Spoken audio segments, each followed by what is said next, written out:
Hey y'all. It is day 36 of Mom's cancer journey, and it is Saturday, February 1st, 2020. Um, Today was a hard day personally. I do have, my biological mother here, and it's nice to have her here since Sunday.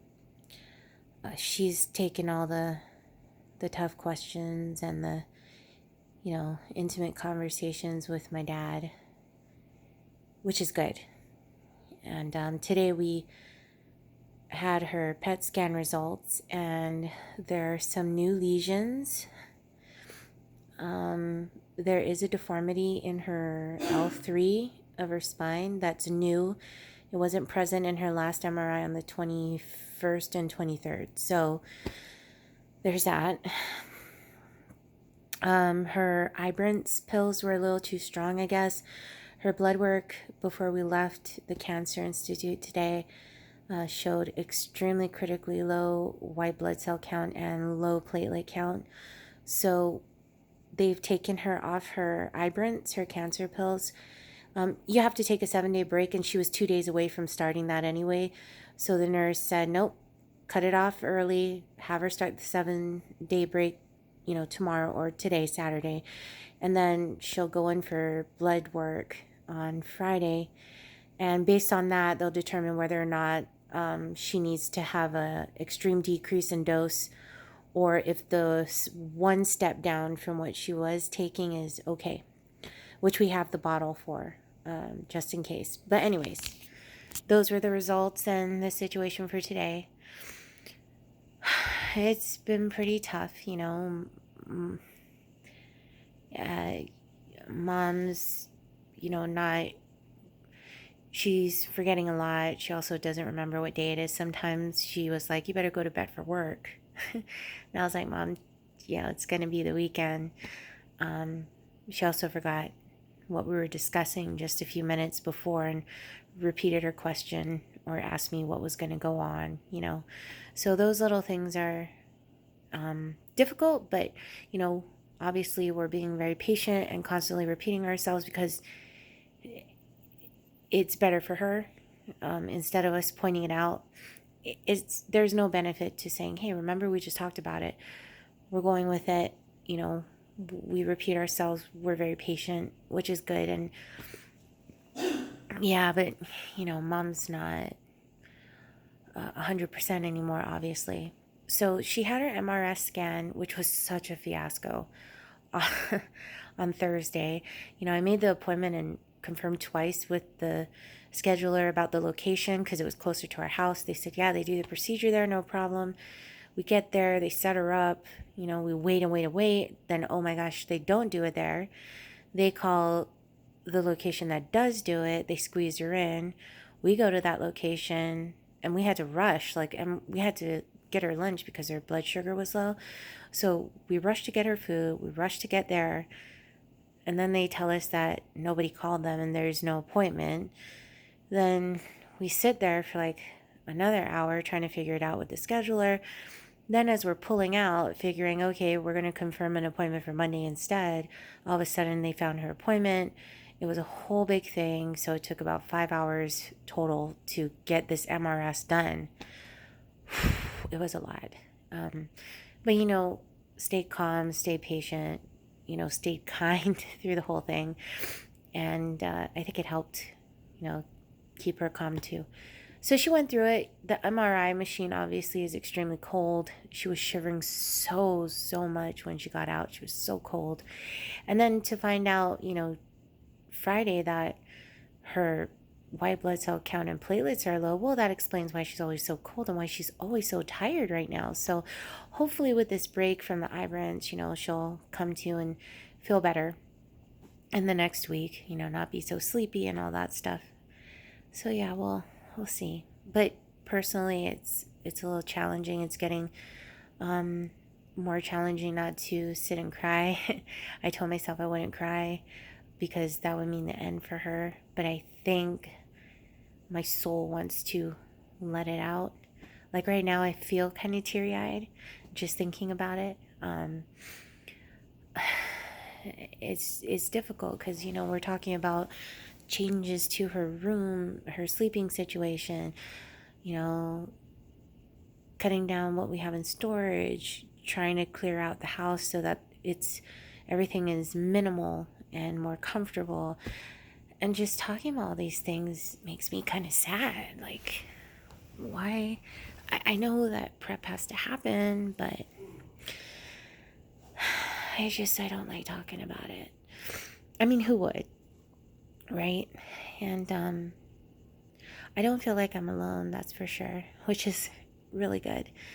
But I feel like mom's alone sometimes, and that breaks my heart, because she's alone in her head. Like today, when I came to tuck her in and set up her chair and everything before bed, she was like, "You should come and sit and talk to me because I haven't seen you all day. Nobody came upstairs today to talk to me. We've been with her all day. Like she had appointments and stuff all day." So the memory thing is, you know, hurting her and it's breaking her heart. And it's so hard to just to go through that with her, is the best way I can put it. It's so hard, you know. So I had to remind her, hey, you know, today was your appointment and this happened today, and yeah, we've been together all day. But I of course sat down with her and I chatted with her, and then she was falling asleep and she was like, you need to go to bed for work tomorrow. And I was like, oh mom, the weekend's here, so don't worry. She was like, yeah, but you're tired, why don't you go? And she's falling asleep, and you know, so I kissed her and I kissed her and I kissed her on her head, and you know, patted her and hugged her a little bit before I came in here. And I think it's starting to really hit me, especially with the PET scan results of new lesions in her spine, and the cancer is concentrated in her bones, and they're going to do radiation now. You know, I think all of that kind of slapped me in the face today. So it's been it's been difficult. Nobody likes to go through anything like this, and it's not the end of the world. It's just another test result that we just have to accept and understand and learn from and accept as part of our journey. But you know, nobody that I know could be strong enough to not let it affect them. I mean, it's sad. It's sad to see the one you love slowly dwindle away. And I don't know, it's like I don't know what to do. It's a day to day thing. You know, I don't want it to affect my work, but you know, I'm away from work quite a bit the past few weeks, and it's nobody's fault, like my boss said, but I need to be there because my dad's 81 and he can't translate, you know, the doctor's prescriptions or explanations very well. As intelligent as that man is, I actually need to be there because he's interpreting things differently than what the doctor is saying. And I've seen that firsthand. And not to say that he's wrong, but if that's how he's processing things, then I need to be there to make sure that I hear everything properly. So, you know, that's what I need to do. And I need to do it for mom too. And for the family, because I'm here and my family isn't. You know, they have to come and visit. So it's a lot of responsibility. It's a lot of emotion going on. You know, it's really it's a little hard. And I'm just hoping that I can continue to be strong, and I think I can. But I think I'm going to have those days where I can let myself be and let myself, you know, expel all this energy that's being built up, all the sadness and stuff, because it's not healthy to keep it in. You know, so I know it sounds weird, but I want to plan a day or a moment where I can sit and do that. And I don't want to do it while Zena's here. And I don't want to do it, you know, in front of my parents or Frank. So I need to find a way to do that without driving around, because that's extremely dangerous. Kids do not try that at home.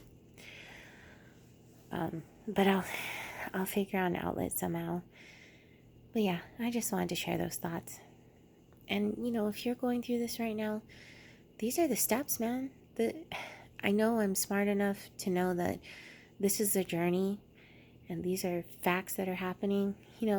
This is all the process of getting there, and this isn't the end, because she could have years left, depending on the MRS scan especially. She could have many, many years ahead.